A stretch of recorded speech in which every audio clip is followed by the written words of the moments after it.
सफलता की ओर चैनल में आप सभी का स्वागत है, अभिनंदन है। अब हम आप लोग को टीचिंग एप्टीट्यूड अब से पढ़ाएंगे। ये टीचिंग एप्टीट्यूड की पहली क्लास है और हम आपका पूरा सिलेबस कंप्लीट कराएंगे और क्वेश्चन भी करवाएंगे।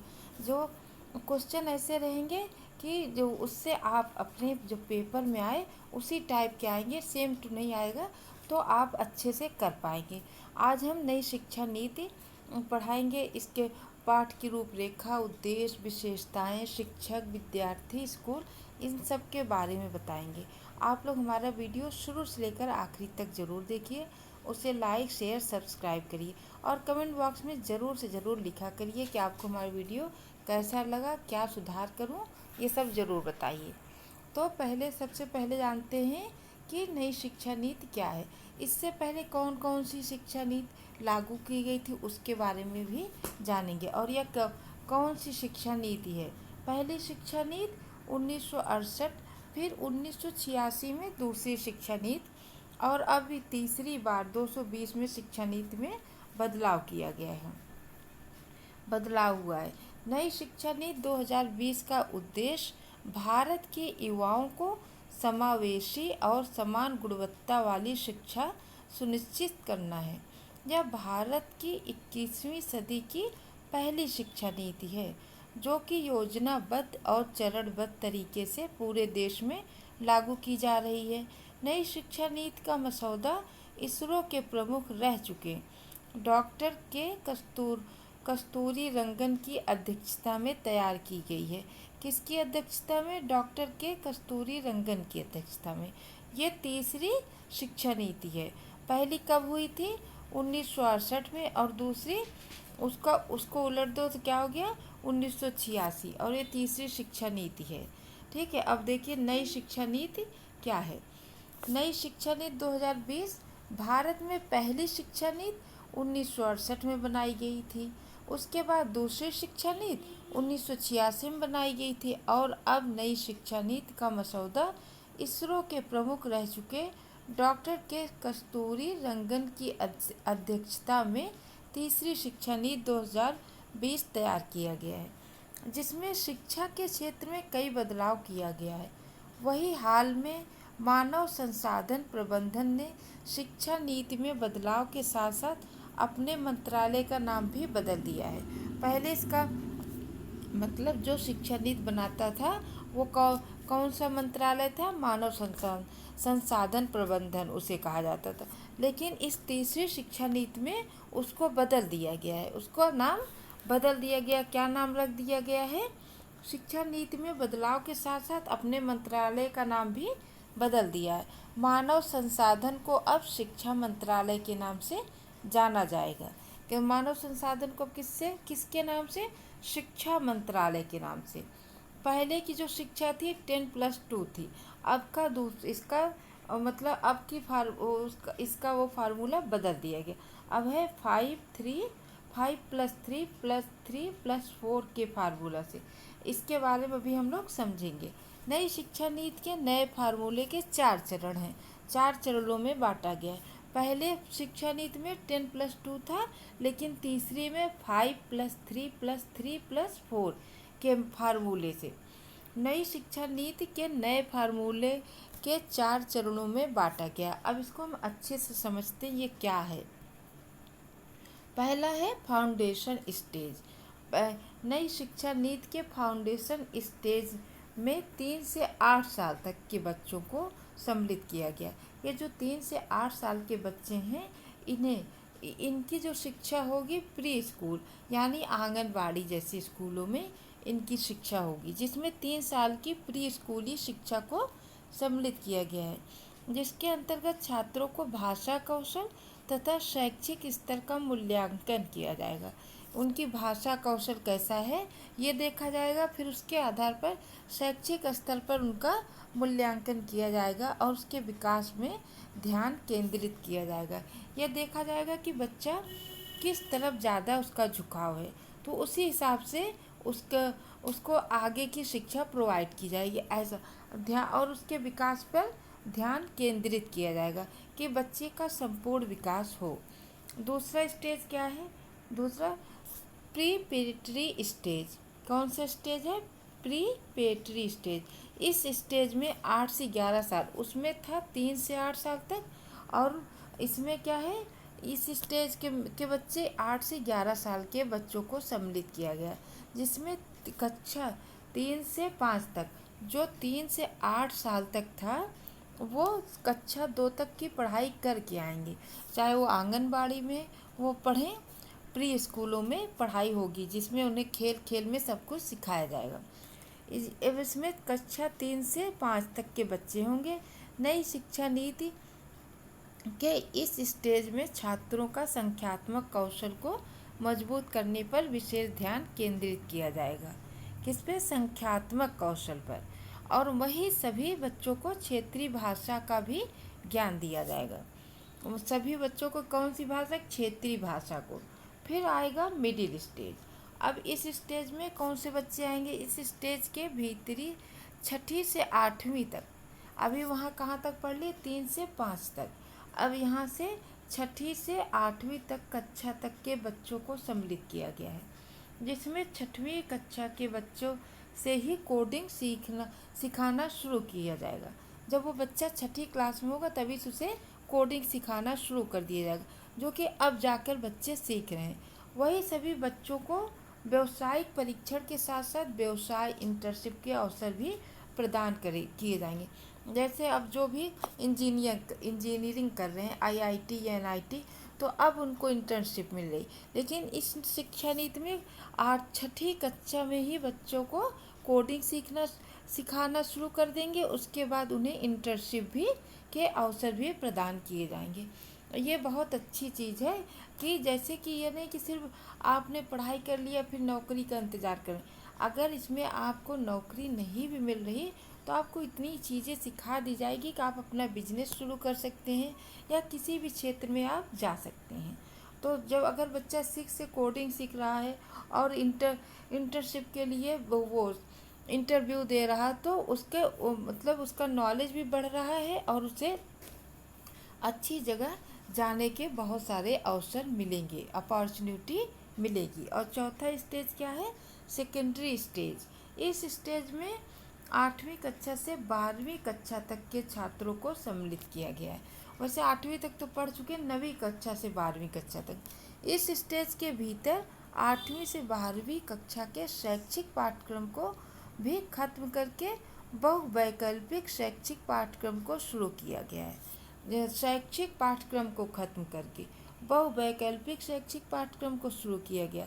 इसका मतलब क्या है? छात्र किसी निर्धारित स्ट्रीम के भीतर नहीं बल्कि अपनी मनपसंद के अनुसार, मतलब ये नहीं कि सिर्फ लेना है मैथ साइंस या क्या कहते हैं आर्ट्स और क्या यही सब लेना नहीं, अपने अनुसार बच्चा कुछ भी, क्या साइंस के साथ वो कॉमर्स भी ले सकता है, उसके सब्जेक्ट ले सकता है, या आर्ट के साथ साइंस भी ले सकता है। अब उसकी मर्जी के अनुसार पढ़ाई होगी, यही मतलब है। छात्र किसी निर्धारित स्ट्रीम के भीतर नहीं बल्कि अपनी मनपसंद के अनुसार अपने विषयों को चुन सकते हैं। नई शिक्षा नीति के अंतर्गत छात्रों को विषयों को चुनने को लेकर स्वतंत्रता दी गई। जैसे छात्र साइंस के विषय के साथ साथ आर्ट्स या कॉमर्स के विषय भी एक साथ पढ़ सकता है। जैसे साइंस का कोई विषय पढ़ा, उसके साथ वो कॉमर्स का या आर्ट्स का भी विषय पढ़ सकता था। पहले अभी क्या है, साइंस का बच्चा साइंस का ही विषय पढ़ेगा, आर्ट्स का बच्चा आर्ट्स का और कॉमर्स का कॉमर्स। लेकिन ये जो नई शिक्षा नीति है इसमें बच्चा अपनी मनपसंद, जैसे बायो लिया है तो आर्ट्स में अगर उससे वो हिस्ट्री अच्छी लग रही हिस्ट्री ले रहा, कॉमर्स, इस तरह वो पूरी तरीके से स्वतंत्र है। तो आपको ये चारों स्टेज समझ में आ गया होगा, ऐसा मुझे लगता है। ठीक है, तो अब इसके प्रमुख बिंदु देख लेते हैं। नई शिक्षा नीति के कुछ प्रमुख सिद्धांत क्या हैं? शिक्षा को लचीलापन बना दिया है। इसमें नई शिक्षा नीति में शिक्षा को लचीलापन बनाना है, ये नहीं कि बहुत हार्ड शिक्षा है, ऐसा बना दे रहे कि बच्चे को मतलब पूरा उसका विकास किया जाएगा। सभी बच्चों की क्षमता की पहचान एवं क्षमता का विकास करना। जैसे 3 से 8 तक जब बच्चे को पढ़ाया, वो उसे खेल खेल में सिखाया जा रहा है, तो वहाँ यह पहचान लिया जा रहा है कि बच्चा किस तरफ झुकाव कर रहा है, कि न ऐसा तो नहीं पेंटिंग की तरफ, या कॉमर्स, मतलब कौन सा सब्जेक्ट उसे ज़्यादा अच्छा लग रहा क्यों, और कौन सी टेक्निकल चीज़ें कर रहा वो, तो इस तरह से उसकी तरफ ध्यान दिया जाएगा और उसकी क्षमता को पहचाना जाएगा। तीसरा देखिए, साक्षरता और संख्यात्मकता के ज्ञान को बच्चों के तहत विकसित करना। ठीक है, जैसे इंटर्नशिप में साक्षरता उसका होगा। ठीक, अब बच्चों के लिए गुणवत्तापूर्ण शिक्षा को विकसित करना है, मतलब शिक्षा जो हो बहुत ही गुणवत्तापूर्ण हो और उससे बच्चों को मतलब आगे चलकर कोई दिक्कत ना हो कि उसको नौकरी नहीं मिल रही। सार्वजनिक शिक्षा प्रणाली में निवेश करना, भारतीय संस्कृति से बच्चों को जोड़ना, जो हमारी संस्कृति है उनके बारे में भी बच्चों को बताते रहना कि यहाँ के कौन सा डांस है, ये सब मतलब भारतीय संस्कृति से ही भी बच्चों को जोड़ना, जिससे वो अपनी संस्कृति भूले ना। शिक्षा नीतियों में पारदर्शिता लाना, सबके लिए शिक्षा का समान अधिकार होना चाहिए, कोई भेदभाव नहीं होना चाहिए। शिक्षा नीतियों में पारदर्शिता का मतलब यही है कि सबको शिक्षक जो है समान भावना से देखे, सबको समान शिक्षा दे। बच्चों को सुशासन का ज्ञान प्रदान करना एवं उनका सशक्तिकरण करना। सुशासन का ज्ञान प्रदान करना और उनका सशक्तिकरण करना का मतलब है कि उन्हें अच्छे से बताना है कि आप क्या कर सकते हैं क्या नहीं। तकनीकी यथासंभव उपयोग पर अधिक ध्यान देना, यानी टेक्निकल चीज़ें जो हैं उसको उपयोग करने पर बच्चों को अधिक से अधिक ध्यान देना चाहिए। ऐसा इस नई शिक्षा नीति में है, जैसे टेक्निकल चीज़ें सीखेंगे तो आगे जाके उनका भविष्य उज्जवल रहेगा। अनेक प्रकार की भाषाएं भी सिखाई जाएंगी इसमें, जैसे आप कहीं विदेश गए तो आपको कोई दिक्कत ना हो।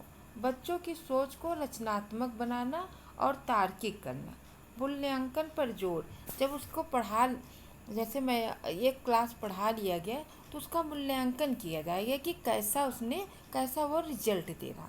अब आगे देखिए, नेशनल एजुकेशन पॉलिसी का उद्देश्य, यानी एनईपी का फुल नाम क्या है, नेशनल एजुकेशन पॉलिसी, ये भी आ सकता है तो इसे ध्यान से सब एक एक पॉइंट ध्यान से पढ़ते चलिए।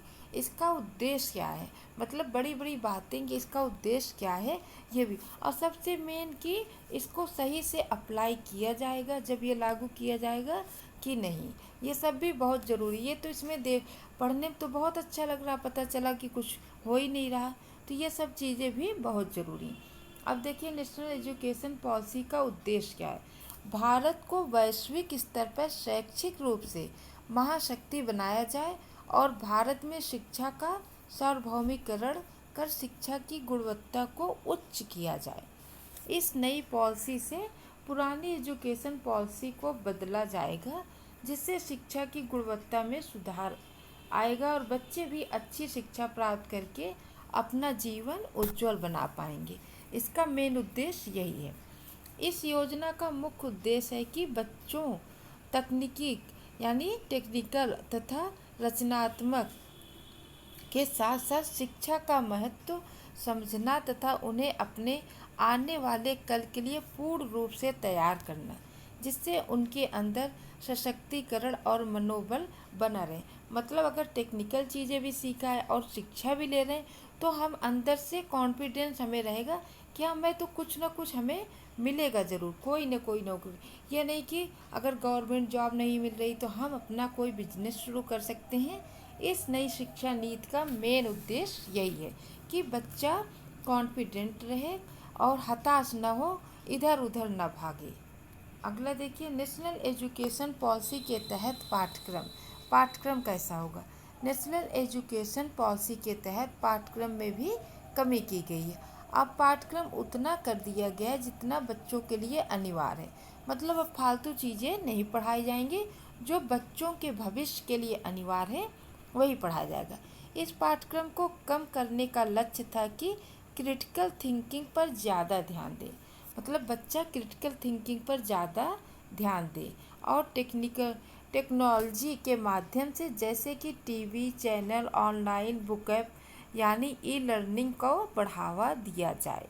इसलिए इसमें पाठ्यक्रमों को कम किया गया है और उसकी जगह जैसे क्रिटिकल थिंकिंग हो गया और उसकी सोचने की क्षमता कैसी, ये सब इस पे ज़्यादा जोर दिया जाए। और टेक्निकल के माध्यम से जैसे TV channel, online book, app यानी ई लर्निंग को बढ़ावा दिया गया है।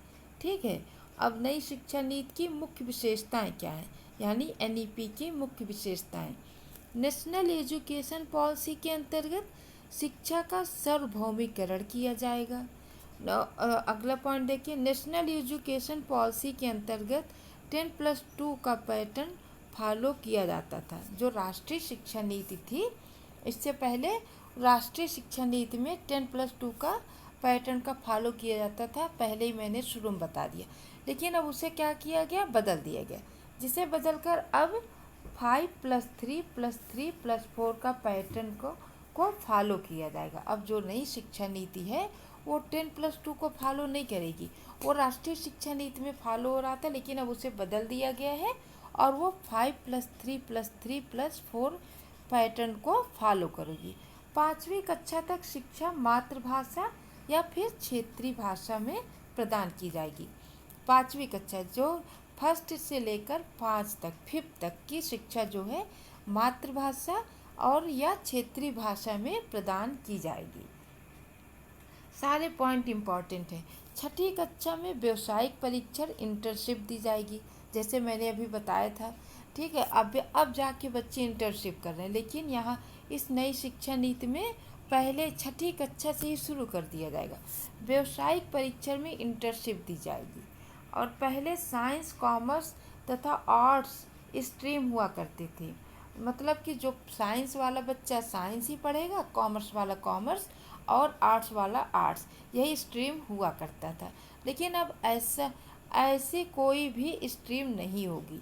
छात्र स्वतंत्र है, उसे कौन कौन से सब्जेक्ट लेने हैं, चाहे वो साइंस का ले, कॉमर्स का ले और आर्ट्स का, कोई भी ले सकता है। पूरी तरीके से वो स्वतंत्र रहेगा। अगला पॉइंट देखिए, छात्र अपनी इच्छा के अनुसार ही सब्जेक्ट का चयन करेगा। अभी हम यही बताए थे। अब छात्रों को 6ठी कक्षा में ही कोडिंग सिखाई जाएगी। 6ठी कक्षा से ही कोडिंग सिखाई जाएगी। और अगला, सभी प्रकार के अकाउंटेंट को क्षेत्रीय भाषा में ट्रांसलेट किया जाएगा। जो सभी प्रकार के अकाउंटेंट हैं को क्षेत्रीय भाषा में क्या कर दिया जाएगा, ट्रांसलेट किया जाएगा। वर्चुअल लैब का भी निर्माण किया जाएगा। वर्चुअल लैब का भी निर्माण किया जाएगा इस नई शिक्षा नीति में।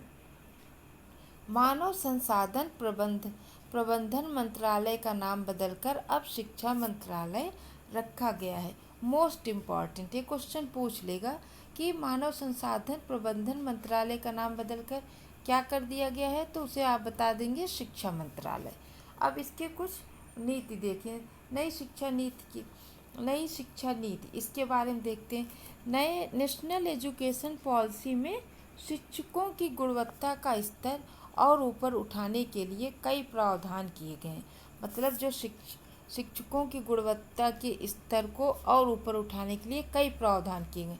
जैसे नेशनल एजुकेशन पॉलिसी व्यवस्था में शिक्षक पात्रता यानी टेट वाली वही परीक्षा टीईटी के स्वरूप में भी बदलाव होंगे। अभी तक टीईटी की परीक्षा 2 हिस्सों में बटी हुई थी, पार्ट 1 और पार्ट 2, लेकिन अब क्या हो जाएगा, ये जैसे 4 स्टेज हमने पढ़ाया था उसी तरीके से टेट भी अब ऐसे बढ़ जाएगा। लेकिन अब स्कूली शिक्षा व्यवस्था का स्ट्रक्चर 4 हिस्सों में बट गया होगा, फाउंडेशन, प्रिपरेटरी, मिडिल और सेकेंडरी। इसी के आधार पर टीईटी का पैटर्न भी सेट किया जाएगा। विषय शिक्षकों की भी भर्ती के समय टीईटी या संबंधित सब्जेक्ट में एनटीए टेस्ट स्कोर को भी चेक किया जाएगा, बिना इसके नौकरी नहीं मिलेगी। सभी विषयों की परीक्षाएं और एक कॉमन एप्टीट्यूड टेस्ट का आयोजन नेशनल टेस्टिंग एजेंसी करेगा। ये किसके लिए है, शिक्षक के लिए, उसकी गुणवत्ता की जांच करने के लिए। ठीक है, तो ये समझ में आ गया होगा कि अब टेट का भी पैटर्न पूरा बदल जाएगा। पहले टेट पार्ट 1 और पार्ट 2 में होता था, लेकिन अब ये भी फाउंडेशन, प्रिपरेटरी, मिडिल और सेकेंडरी, इसी के आधार पर अब इसका बीटेड का पैटर्न भी सेट किया जाएगा। अब ये बात आपको समझ में आएगी नई शिक्षा नीति की। अब नई शिक्षा नीति 2023 में स्ट्रीम्स क्या होंगी, ठीक है। नेशनल एजुकेशन पॉलिसी के अंतर्गत छात्रों को अब कोई एक स्ट्रीम नहीं चुननी होगी, ये हमने बताया पहले भी। अब वो कोई भी स्ट्रीम चुन सकता है। अब छात्र आर्ट्स स्ट्रीम के साथ साथ साइंस स्ट्रीम भी पढ़ सकता है, साइंस स्ट्रीम के साथ आर्ट स्ट्रीम भी पढ़ सकते हैं। प्रत्येक विषय को अतिरिक्त पाठ्यक्रम न मान के पाठ्यक्रम के रूप में ही देखा जाएगा। मतलब ये नहीं कि अब आर्ट साइंस के साथ कॉमर्स पढ़ रहा है तो उसे अतिरिक्त विषय, ऐसा नहीं। उसे कॉमन मतलब प्रत्येक विषय को अतिरिक्त पाठ्यक्रम न मानकर पाठ के रूप में ही देखा जाएगा, जिसमें योग, खेल, नृत्य, मूर्ति कला, संगीत आदि शामिल होगा। ये सब भी चीज़ें उससे सिखाई जाएंगी। NCERT पाठ्यक्रमों को राष्ट्रीय पाठ्यक्रम की रूपरेखा के अनुसार तैयार किया जाएगा। जैसे अभी NCERT सिर्फ केंद्रीय विद्यालयों में ही चल रही है, तो इसको राष्ट्रीय पाठ्यक्रम की रूपरेखा के अनुसार तैयार किया जाएगा, जो सभी के लिए अनिवार्य हो जाएगा। शारीरिक शिक्षा का पाठ्यक्रम में शामिल किया जाएगा। शारीरिक शिक्षा को भी पाठ्यक्रम में शामिल किया जाएगा। वोकेशन तथा एकेडमिक स्ट्रीम को अलग नहीं किया जाएगा। क्या? वोकेशनल और एकेडमिक स्ट्रीम को भी अलग नहीं किया जाएगा, जिससे कि छात्रों को दोनों क्षमताओं को विकसित करने का मौका मिले। नई शिक्षा नीति में बहुत कुछ ऐसा है कि छात्र को मतलब पूरी तरीके से तैयार कर दिया जाएगा। बीएड के लिए अब 4 साल कर दिया जाएगा। नई शिक्षा नीति के अनुसार बीएड अब कितने साल का हो जाएगा? 4 साल का। नेशनल एजुकेशन पॉलिसी 2021 के अंतर्गत बीएड को 4 साल का कर दिया गया। 2030 के अंत तक का शिक्षक की न्यूनतम योग्यता 4 साल का बीएड प्रोग्राम होगा, 2030 तक का, ठीक। सभी स्टैंड अलोन शिक्षण संस्था जो निर्धारित मानकों का पालन नहीं करेंगे, उनके खिलाफ सख्त कार्रवाई की जाएगी। मतलब कि जो नई शिक्षा नीति है, अगर उसका पालन नहीं किया जाएगा तो उनके खिलाफ कड़ी कार्रवाई की जाएगी, ऐसा कहा जा रहा है इसमें। अब वोकेशनल स्टडीज पर फोकस किया जाएगा। पहले तो आप जानिए वोकेशनल स्टडीज क्या होता है। हमारे देश में वोकेशनल स्टडीज सीखने वाले छात्रों की संख्या 5% से भी कम है। बहुत कम छात्र जो हैं वोकेशनल स्टडीज करते हैं। इसी बात को ध्यान में रखते हुए नई शिक्षा नीति के अंतर्गत कक्षा 6ठी से कक्षा 8वीं तक के छात्रों को वोकेशनल स्टडीज सीखने पर ध्यान दिया जाएगा। मतलब अगर कक्षा 6 में है बच्चा और 8th में से 8 तक को उनको वोकेशनल स्टडीज पर भी सिखाने पर जोर दिया जाएगा। और वोकेशनल स्टडीज है क्या? देखिए, जिसमें बागवानी, लकड़ी का काम, मिट्टी के बर्तन, बिजली का काम आदि शामिल है। मतलब इन बच्चों को ये सब चीज़ें भी सिखाई जाएगी, इसे ही वोकेशनल स्टडीज कहते हैं। 2025 के अंत तक नई शिक्षा नीति के अंतर्गत कम से कम 50% छात्रों को वोकेशनल स्टडीज पढ़ाने का लक्ष्य निर्धारित किया गया है। 2025 तक इस नई शिक्षा नीति में यह तय किया गया है कि 50% छात्रों को वोकेशनल स्टडीज सिखाया जा चुका होगा, ऐसा लक्ष्य निर्धारित किया गया। मातृभाषा या फिर क्षेत्रीय भाषा में शिक्षा। जैसा कि सभी लोग जानते हैं कि बच्चों को यदि उनकी मातृभाषा या फिर क्षेत्रीय भाषा में पढ़ाया जाए तो बातों को ज़्यादा आसानी से समझ पाएंगे। ये बिल्कुल सही बात है। अगर बच्चों को जिस भाषा में जिस क्षेत्र से आ रहे हैं उनको उसी भाषा में पढ़ाया जाए तो ज़्यादा अच्छे से समझ पाते हैं। ये बहुत ही सही बात है। इसी बात को ध्यान में रखते हुए नेशनल एजुकेशन पॉलिसी 2023 के अंतर्गत 5वीं कक्षा तक के बच्चों को उनकी मातृभाषा या फिर क्षेत्रीय भाषा में पढ़ाने का प्रावधान रखा गया है। अब शिक्षकों को 5वीं तक के पुस्तक बच्चों को उनकी मातृभाषा या फिर क्षेत्रीय भाषा में शिक्षा प्रदान करनी होगी। जैसे जो शिक्षक है उसे भी उसी भाषा में बात करनी होगी, चाहे वो मातृभाषा में पढ़ा रहा उसमें या फिर क्षेत्रीय भाषा में, उसी तरीके से उसे शिक्षा प्रदान करनी होगी 5वीं कक्षा तक का। पाठ्य पुस्तकों को भी क्षेत्रीय भाषा में उपलब्ध कराने का प्रयास किया जाएगा। मतलब जो पुस्तक बच्चा ला रहा है, जो किताबें ला रहा है, उनको भी क्षेत्रीय भाषा में उपलब्ध कराने का पूरा प्रयास किया जाएगा। यदि पाठ्य पुस्तक जो है क्षेत्रीय भाषा में उपलब्ध नहीं हो पा रही, तो शिक्षक जो है उस बच्चे से क्षेत्रीय भाषा में ही बातचीत करेगा। तो इस स्थिति में बच्चों और शिक्षक के बीच बातचीत का माध्यम क्षेत्रीय भाषा ही होगा। कक्षा एक से बच्चों को 2 से 3 भाषाएं सिखाई जाएंगी। जैसे कक्षा 1 में है, 1 से बच्चों को 1 से ही शुरू कर दिया जाएगा, उससे 2 से 3 भाषाएं सिखाई जाएंगी। शिक्षकों की भर्ती, अब इनकी भर्ती में क्या क्या और चीज़ें होंगी ये देखिए। नेशनल एजुकेशन पॉलिसी 2023 के अंतर्गत यदि दी गई भाषाओं को बोलने वाले शिक्षकों की कमी है, अगर जो चीज़ मांगा जा रहा है कि भाषाएं, मतलब इस जहां आप गए हैं अगर आप वो भाषाएं नहीं बोल पा रहे, तो इस स्थिति में विशेष तौर से प्रयास किया जाएगा कि दी गई भाषाओं को बोलने वाले शिक्षकों की ही भर्ती की जाए।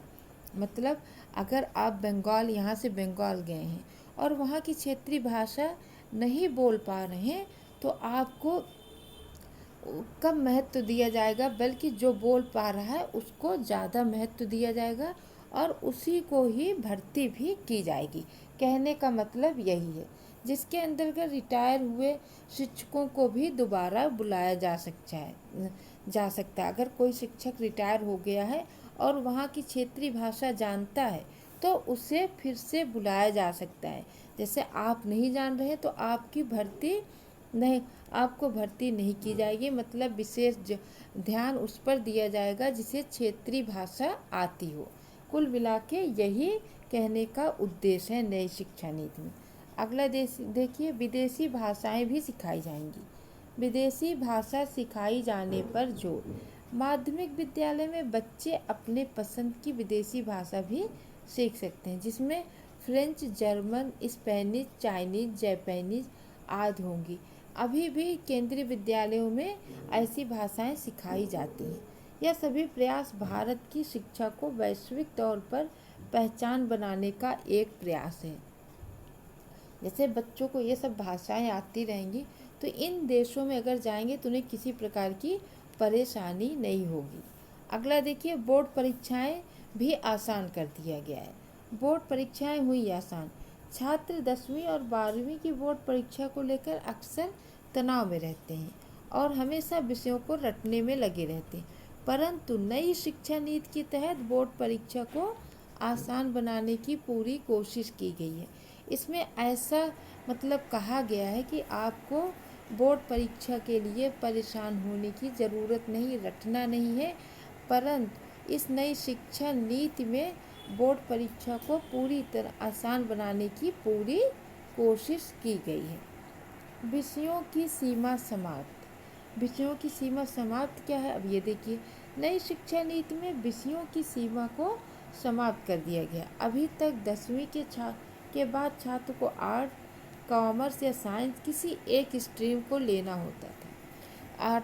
10वीं के बाद पहले तो 9th में ही लेना पड़ता था। तो क्या 10वीं के बाद छात्र को आर्ट्स, कॉमर्स या साइंस किसी एक स्ट्रीम में को लेना होता था और साइंस का छात्र कॉमर्स नहीं पढ़ सकता था। अब ऐसा नहीं होगा, कोई भी अपनी इच्छा अनुसार विषयों का चयन कर सकता है। जो आपको लेना है आप ले सकते हैं। विदेशी भाषा सीखने पर विशेष ध्यान। वैश्विक स्तर पर अपनी पहचान बनाने के लिए नई शिक्षा नीति के तहत छात्रों को विदेशी भाषाएं सिखाई जाएंगी, जिसमें स्पेनिश, चाइनीज, फ्रेंच, जापानीज आदि शामिल हैं। कौशल विकास पर विशेष ध्यान, यानी कौशल विकास पर विशेष ध्यान दिया जाएगा। नई शिक्षा नीति के अंतर्गत बच्चों को कक्षा 6 से कोडिंग और आदि की कई तकनीकी सिखाई जाए। टेक्निकल शिक्षा एजुकेशन दी जाएगी ताकि बच्चे आगे चलकर सॉफ्टवेयर, ऐप आदि बना सकें। इससे सबसे बड़ा लाभ यह होगा कि यदि कोई छात्र किसी कारणवश उच्च शिक्षा ग्रहण नहीं कर पाता अथवा अगर वह ऊंची क्लास नहीं पढ़ पाया तो 6 से कोडिंग सीख रहा है, टेक्निकल चीज़ें सीख रहा है, इंटर्नशिप कर रहा है, अगर वो हाई क्लास एजुकेशन नहीं ग्रहण कर पा रहा तो वो अपना कोई व्यवसाय चुन सकता है। यही लिखा है, यदि कोई छात्र किसी कारणवश उच्च शिक्षा ग्रहण नहीं कर पाता अथवा नौकरी नहीं मिल पाती तो अपना स्वयं का व्यवसाय कर सकता है, मतलब वो बेरोजगार नहीं रहेगा। इस नई शिक्षा नीति के अनुसार प्रारंभिक बाल्यावस्था देखभाल। नई शिक्षा नीति के तहत 6 वर्ष की आयु तक के बच्चों पर ज़्यादा ध्यान केंद्रित करने पर प्रावधान रखा गया है, क्योंकि एक शोध के अनुसार बच्चों के दिमाग का विकास 85% विकास 6 वर्ष की आयु तक हो जाता है। बच्चों के दिमाग का विकास 80% कब तक हो जाता है? 6 वर्ष तक। तो इस दशा में बच्चों के शारीरिक एवं मानसिक विकास के लिए आरंभिक 6 वर्ष अधिक महत्वपूर्ण होते हैं। इसलिए अब ये इस योजना के माध्यम से 6 वर्ष तक की आयु के बच्चों पर खास ध्यान दिया जाएगा ताकि इन बच्चों का संपूर्ण रूप से विकास हो सके, क्योंकि शोध में यह कहा गया कि जो बच्चा है 6 साल तक उसका 85% जो है माइंड डेवलप हो जाता है, तो उस बच्चे पर विशेष ध्यान दिया जाएगा 6 वर्ष तक, जिससे उसका संपूर्ण विकास हो जाए। इस प्रारंभिक बाल्यावस्था देखभाल का मुख्य उद्देश्य यही है। विशेष प्रतिभा वाले और मेधावी विद्यार्थियों को प्रोत्साहन। ऊपर के सब पॉइंट समझ में आ गए हैं, तो अब इस पर ध्यान दीजिए। नई शिक्षा नीति के तहत छात्रों की प्रतिभाओं की पहचान की जाएगी, मतलब मेधावी जो छात्र बहुत तेज हैं तो उन पर विशेष ध्यान दिया जाएगा। साथ ही उनकी प्रतिभा को बढ़ावा दिया जाएगा और उनका विकास भी किया जाएगा। इसके अलावा छात्रों को भी अपनी प्रतिभा एवं रुचि की पहचान करने में भी सहायता प्रदान की जाएगी। अगर कोई बच्चा कंफ्यूज है कि मुझे ये भी अच्छा लग रहा है, ये भी अच्छा लग रहा है, कि कहे मुझे साइंस भी, कॉमर्स सब अच्छा लग रहा है, तो उसको पहचान करने में सहायता प्रदान की जाएगी। शिक्षकों द्वारा बच्चों को मार्गदर्शन एवं प्रोत्साहन दिया जाएगा। इस योजना के माध्यम से बच्चों की प्रतिभा को और निखारा जाएगा, मतलब बच्चा क्या करना चाहता है इसका मार्गदर्शक शिक्षक करेगा और उसकी प्रतिभा को और निखार कर ले आएगा। इस विशेष प्रतिभा वाले मेधावी विद्यार्थी प्रोत्साहन का मेन उद्देश्य यही है कि शिक्षक उसकी रुचि को पहचानेगा और उसको उसमें सहायता करेगा कि आप किस तरफ जाइए। गुणवत्तापूर्ण विश्वविद्यालय एवं महाविद्यालय।